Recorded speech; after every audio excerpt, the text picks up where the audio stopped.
What's up, everyone? Happy Thursday. We just wanted to start off this amazing episode with an incredible promo that we have going on for anyone who's looking to get real results, start to feel better, have more confidence, fit into their clothes better, and just start to succeed, not just for the next 90 days, but for the rest of your life. Make sure to send us a message with the keyword real results to our Instagram, which is COLOSSUSFIT, Colossus Fit. We can't wait to help some of you awesome people feel your absolute best and get the results that you finally deserve. Now into the episode. What's going on, everyone? Welcome to another episode of the Fit, Healthy, and most of all, Happy podcast. I'm your coach and host, Josh, here with his co-host and co-coach, KG, and I'm fired up. And what inspired today's episode, Kyle? I just think, honestly, it's that time where I feel like a lot of people have had some amazing trips and just are coming back and trying to get back on track. There's some people who send us messages saying, hey, how do I come back after this injury that took place? Some people, life just snuck up on them and they're just like, I haven't been to the gym or eating well for a while. We have a lot of these awesome conversations with some of you great people on Instagram. And by the way, make sure to follow us there. We post daily content. We love to reach out. We love to see how you're all doing on your journey. So make sure to follow us there, Colossus Fit. But yeah, we want you to feel your best when you come back to these things. Like, of course, we never recommend taking big breaks and all that other stuff, but I know sometimes things happen and you're trying to build that momentum back up. So without further ado, I'm just going to focus on number one here, which is just simply that. Focus on just one. So I think sometimes people struggle so much because they're like, man, I'm starting a new routine and then I have 12 weeks in front of me and then I have to do all these workouts. And then this week I have 5 workouts. Like, you start to overcomplicate things. And one of my favorite things to do when coming back from whatever it is, even sicknesses, like, it happens. Focus on the one thing in front of you. Your one workout, one walk, one healthy meal, just like one thing away from being back on track. And if you start to just focus on everything that's in front of you, it becomes overwhelming and you want to procrastinate because by nature, we all happen to procrastinate in different ways or another. So with that being said, just that one thing, setting your alarm clock and just taking each thing and allowing the momentum to build up, you can be back on track literally just like that. Don't overcomplicate it. Just do one thing at a time and you'll be back in no time. And number 2, I'm going to add on to number 1, which is to ease in and just not overthink the process. It's so easy to think you need a radical, complete refresh of everything you've done and question every workout, nutrition protocol, and just go absolutely intense. But that's not the case at all. Just getting back to where you were and just like Kyle said, doing that one thing that's in front of you is the most powerful. If you've been away on vacation, you haven't been to the gym, you haven't eaten anything healthy, start by having a healthy breakfast, then go to the gym. And like a checkbox, just check off those small tasks and don't necessarily expect yourself to be at full capacity right away, but give yourself that ability just to get back to it. I find overthinking it will cause you to have paralysis by analysis. You'll end up thinking about it so much you'll never actually do it, and you'll build it up to be this big, scary, crazy thing. When getting out of routine and like getting back on track oftentimes just comes back to doing those small things will connect the dots. I'll use some examples in my own life. If I've been away, one of the first things I like to do is just jump on the scale. Yes, sometimes the scale will be a little bit higher, but you will see that correct quite easily. And to me, that is one of those small things that will compound to very, very large results. By me getting on that scale, I can kind of have awareness of where I am, what change I need to make. And I know a lot of people will say, well, I don't want to see that. It'll take away from my vacation. But I find even doing that can make you have more balance in future vacations. And if you come back and you're 10 pounds, it's better than ignoring it, not knowing, going up 20, and then being at this point where you feel like you're so far gone that it's hard to recover. And I find it's just that like checking mechanism. It's like, hey, engine light goes on, you got to take care of me, take me to the shop, and you get back in. You do those little things that are going to build you together. Tracking your food. If you've been away not tracking, get back to tracking. Get in the gym, do a workout. It might be a little harder. You can always go a little bit lighter. Like, just doing these small things, I find will connect dots and really get you feeling good. If you've had a busy season, like, accept it for what it is and don't punish yourself because you weren't perfect. Like, that attitude is what's going to really make you get nowhere. Whereas if you have an attitude that like fitness is consistent, it's always happening and things will pop up and you can get shaken. But if you just get back on that track, consistency compounds and you can't be defeated. 100%. And number 3 is just never allowing yourself to go down to 0%. And this obviously requires a little bit of, I guess, getting ahead of it, right? So this isn't something you can necessarily do after a vacation, a sick, a sickness, a injury, or whatever. But when these things do occur, like, you don't have to be absolutely perfect and still going to the gym and 5 times, 6 times a week and just doing all these things. Like, instead of operating at, let's say you're typically 90 or 95%, and you bring it down a little bit to 70%, 65%, like whatever is optimal, when you get back to your regular routine, it's so much easier. And I've shared so many different times myself where I've gone through different situations, even like a little bit of a sickness, but like not enough to take me out, or like going on trips. And I never just shut off and said, hey, I'm not going to care about my protein at all. I'm going to do zero movement. I'm going to skip everything. It'll be really hard to build back the momentum and the habits at that point. And the way that we look at it is like a light switch. And I'll never forget this analogy when I was talking to one of my clients years ago, and we were chatting back and forth of how to overcome some obstacles. And we were saying, instead of just turning the light off fully, bring down the dimmer a little bit on that trip where it's a busy business week, or where you are going out and tons of things on the go, or like whatever the situation is.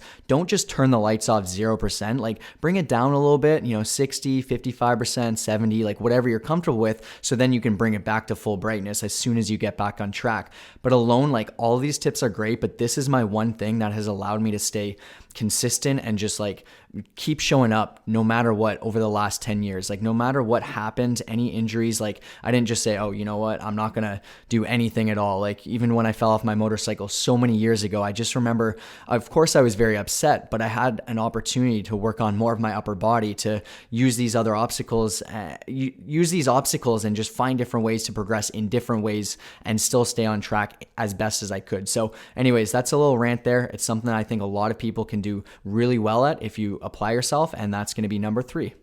I 100% agree with that. Like, just the attitude of it needs to be all or nothing. I know for a lot of people, they'll say, well, I'm on vacation. Should be able to drink anything I want, eat as much as I want, get no sleep, and I'll worry about it later. And I just think that's like not a good attitude, because it's the same like with money. If you just said, I'm going to spend as much money as I want for 2 days, screw the future me. Like, you're going to put yourself in crazy debt. It's so hard to climb out of that hole. Like, there's a point too, I find, where indulgence, like, kind of the enjoyment of it goes away. It's funny, I was just saying today how my first coffee in the morning is like a 20 out of 10. It's the best thing in the world. That second one goes down to like an 8. It's still really good, but even for me, as I'm being aware of my caffeine intake, I kind of realize like you start to not enjoy things as much. Just the same, like the first 5 bites of cake feel good. It's not overly heavy in your stomach. You get a bit of sugar. You have 50 bites, you feel bloated, you feel overspent, you want to sleep, you feel gross. It just doesn't connect the same way. And I find with vacations, there's nothing wrong with saying, I'm here to relax.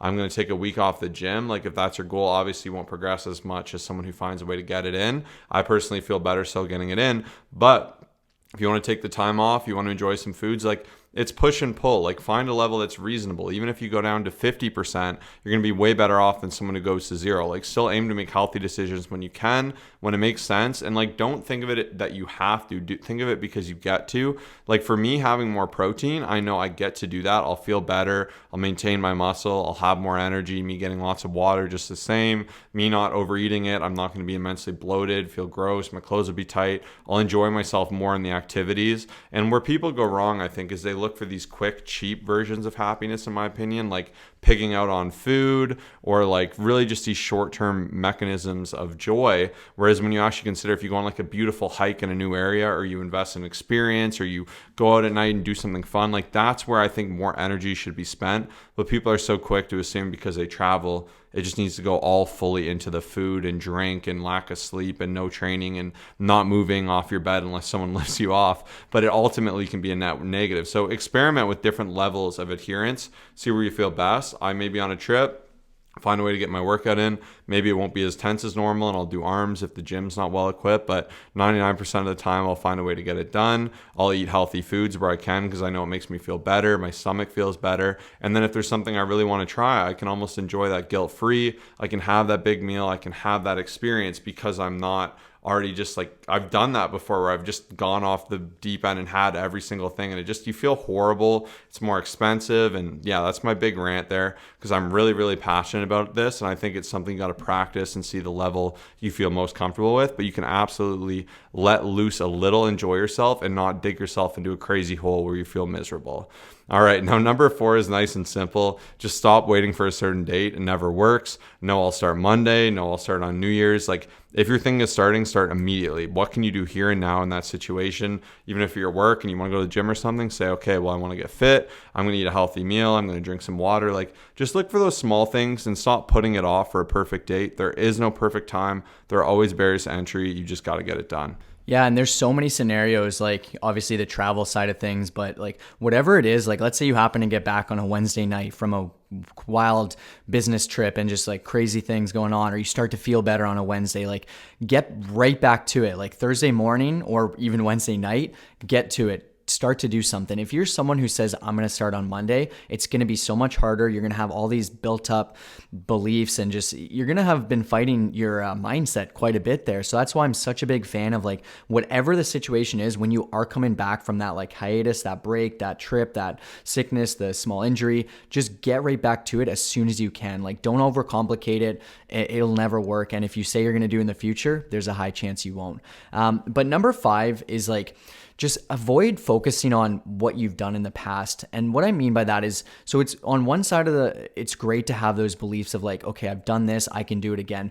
But what I mean is a lot of times people think negatively. So let's say you are coming back from sickness, injury, maybe just not being in the gym, maybe just a really busy period of your life where you just weren't able to squeeze that in and you regret it, but you wanted to get back to it. It's so easy to be like, man, I used to be so much stronger. I could deadlift 225. Now I'm getting in here and I'm so sore. And like, we have a lot of these like built up thoughts. And I've been there before as well, like coming back from maybe small little injuries or whatever it is. Like even your first workout back after a sickness, you're not going to feel as strong. You were deprived of calories. You were deprived of good, healthy foods. Like for the most part, you maybe weren't able to eat as much. Like don't focus on the past and let that get to you. Like focus on what's in front of you right now, be fully present. And I think that helps a ton instead of just beating yourself up over, I used to be able to squat 300 and now I'm feeling so weak. Like that'll eat away at you. That'll make you not want to do anything. Like just focus on simply being back at it, building a consistent routine, jumping back into it, and you'll be in a really good spot from there. And last but not least is have accountability. Either have people with you where you can say, hey, I want to inject some fitness. This is important to me. Like, let's get a few workouts, go on a few walks. I always like the idea of a healthy breakfast, healthy lunch, go out for a delicious dinner. Or if you're coming off an injury, say, hey, like to your gym partner, I need you to be on me to get in there. Don't let me make excuses. Even like if your upper body's injured, you can train legs more. Like there's always a way to get through it. And one of the best ways is to be accountable to that or set some goals with real stakes that if you don't achieve them, something can happen.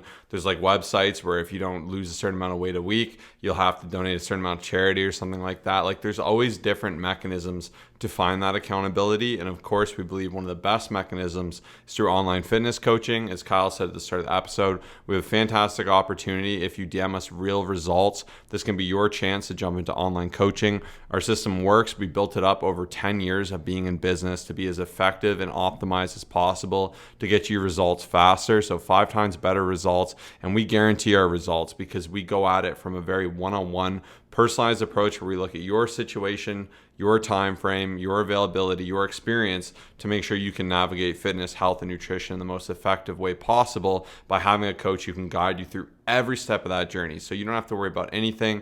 This is a done for you service. You just got to get in there and put in the work. And it's a lot more motivating and inspiring to put in the work when you have someone there for you. Even having someone on your side where you can say, hey coach, I'm going on vacation. How can we navigate this? This is what I'm comfortable doing. What are your thoughts? Like having someone on your team like that, there's a reason the best athletes have coaches, and this is why you should too. So once again, you can message real results to us on Instagram at ColossusFit, COLOSSUSFIT to take advantage of that. Yeah, and the last thing I'll say is like we are always looking for solutions. That's the biggest thing here. I've seen everything possible in the book over my years of coaching, Josh as well. Same with all our other incredible coaches.